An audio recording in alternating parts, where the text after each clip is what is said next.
तो सांसद पप्पू यादव के खिलाफ साधु संतों का गुस्सा देखने को मिल रहा है। मथुरा में पप्पू यादव के खिलाफ साधु संतों ने विरोध प्रदर्शन किया, उनकी सदस्यता रद्द करने की मांग की है। पप्पू यादव पर सनातन के अपमान का आरोप लगाया। तस्वीरें उनकी यहाँ देखिए। पप्पू यादव हाय हाय, पप्पू यादव हाय हाय, ये जूतों का पप्पू यादव मुर्दाबाद मुर्दाबाद, भीख मांगने का हाय हाय, पप्पू यादव हाय हाय, पप्पू यादव हाय हाय।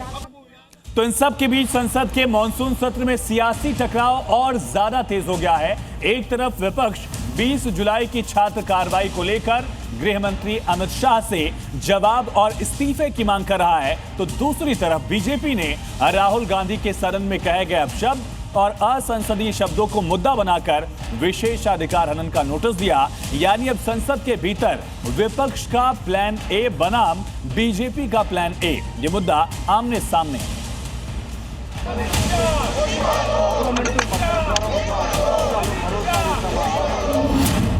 पेपर लीक, पैलेट गन, अब अमित शाह नेक्स्ट। विपक्ष का प्लान ए वर्सेस बीजेपी का प्लान ए। संसद के अंदर और बाहर विपक्ष सरकार को घेर रहा है। दिल्ली में 20 जुलाई को छात्रों पर हुए एक्शन को बड़ा मुद्दा बनाते हुए अमित शाह से सदन में आने की डिमांड कर रही और उनका इस्तीफा मांग रही। दूसरी तरफ बीजेपी ने भी राहुल गांधी के संसद में अभिभाषण के दौरान इस्तेमाल किए गए अपशब्दों को लेकर विशेषाधिकार हनन का नोटिस सौंपा है। लेकिन विपक्ष अमित शाह के खिलाफ सबसे ज्यादा अटैकिंग मोड में है। आज संसद परिसर में विपक्षी सांसदों ने बैनर लहराए, गृह मंत्री के खिलाफ नारे लगाए। विपक्ष का मकसद साफ था, अमित शाह को घेरना और सरकार को बैकफुट पर धकेलना।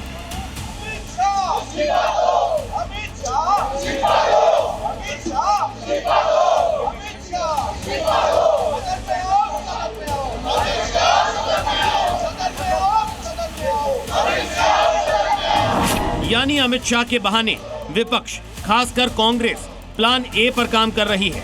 वहीं दूसरी तरफ पेपर लीक, पैलेट गन को लेकर कल लोकसभा में नेता प्रतिपक्ष राहुल गांधी ने सरकार पर तीखा हमला बोला और असंसदीय भाषा का इस्तेमाल किया। तो मैंने उससे पूछा, एक बात बताओ, ये तीसरी कैटेगरी कहां जाती है? ये तीसरी कैटेगरी कहां जाती है? उसने कहा कौन सी तीसरी कैटेगरी? मैंने कहा, she says to me,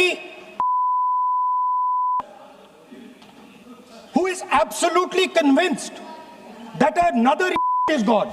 लेकिन राहुल गांधी के भाषण के कुछ शब्द अब उनके लिए ही मुसीबत बन गए। बीजेपी ने आरोप लगाया कि राहुल गांधी ने सदन में असंसदीय और आपत्तिजनक भाषा का इस्तेमाल किया। बीजेपी सांसद अनुराग ठाकुर ने लोकसभा अध्यक्ष ओम बिरला को राहुल गांधी के खिलाफ विशेषाधिकार हनन का नोटिस सौंप दिया। बीजेपी का कहना है कि नेता प्रतिपक्ष का पद जिम्मेदारी का पद है। ऐसे में सदन के भीतर इस तरह की भाषा संसदीय परंपराओं के खिलाफ है, इसीलिए राहुल गांधी को माफी मांगनी चाहिए।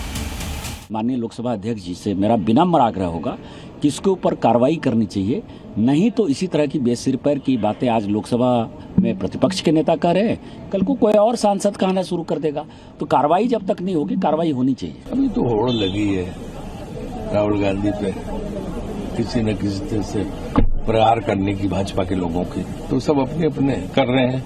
इन सबसे कुछ फर्क नहीं पड़ने वाला। राहुल गांधी अडिग है, राहुल गांधी अपने प्रयास में जो है लगे हुए हैं और जितने मुद्दे हैं उनको तेजी से उठा रहे हैं, उसमें कहीं पीछे हटने वाले नहीं है। कुछ नहीं है। उन्होंने जो संसद का मुद्दा जो जनता के लिए, देश के लिए है, उससे नजर दूसरा और घुमाने के लिए राहुल गांधी का एक प्रयास है। हाउस कैसे चलेगा? हाउस तभी चलेगा जब आप विपक्ष को विश्वास में लीजिएगा। अब संसद के भीतर दो अलग अलग रणनीति सामने आ रही। विपक्ष का प्लान ए यानी अमित शाह को घेरना और बीजेपी का प्लान ए यानी राहुल गांधी को उनके अपशब्दों और आपत्तिजनक बयानों पर कटघरे में खड़ा करना। ऐसे में जाहिर है आने वाले दिनों में संसद का मॉनसून सत्र और भी हंगामेदार होने वाला है। ब्यूरो रिपोर्ट, जी मीडिया। दादी के हाथों का जादू और खुशबू से महकता घर। MDH गरम मसाला, असली मसालों से भरा हूँ मैं, क्योंकि हर रिश्ता है स्वाद से जुड़ा।